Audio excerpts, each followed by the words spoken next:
Young people and their supporters across the country are staging multiple protests on Friday under the banner of the U.S. Youth Climate Strike.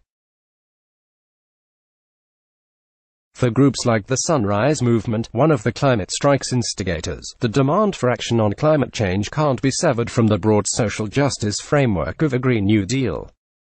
But why burden the fight to save our planet with these additional struggles to address economic and racial inequality, political fights that have proven intractable for decades, if not centuries?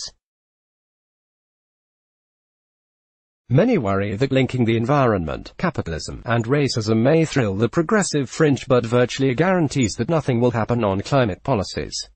Why fuse these fights? President Trump's decision on Wednesday to revoke California's independent authority to limit climate warming auto emissions shows why these issues are inextricably linked, and therefore have to be taken on together. Advertisement consider the strategies of the petrochemical magnates Charles and David E. Koch. Beginning in the early 1990s, if not before, the Kochs spent barrels of cash protecting the conglomerate's bottom line against efforts to protect the environment. Initially, they focused on sowing doubt about climate science, and combined that with promoting and supporting pliant politicians. As Kurt Davies, the director of the Climate Investigation Center, recently explained, you'd have a carbon tax, or something better, today, if not for the Kochs. They stopped anything from happening back when there was still time. Then came President Obama's election. The new administration promised strong action on the environment. The Kochs adjusted. They would, as the investigative journalist Jane Mayer points out, work to hijack the Tea Party movement and, eventually, the Republican Party itself. The Tea Party exploded on the scene in the first years of the Obama administration. Some of the early energy that fueled that movement came from genuine economic grievances in the midst of a severe recession. Very quickly, however, racial resentment, anti-Muslim sentiment, and opposition to Obama himself transformed the movement.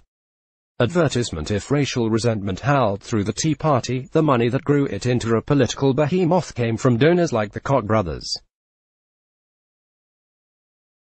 According to a Republican campaign consultant, the Kochs funded it like they put the seeds in the ground. Then the rainstorm comes, and the frogs come out of the mud, and there are candidates. Or as David Axelrod, a senior advisor to Obama, acidly remarked, this is a grassroots citizens movement brought to you by a bunch of oil billionaires. The Koch's goal was to protect the petrochemical empire and to stop climate legislation. A central tactic was to support and elect politicians beholden to their agenda, which also meant funding purveyors of racial division. Which brings us to Donald Trump.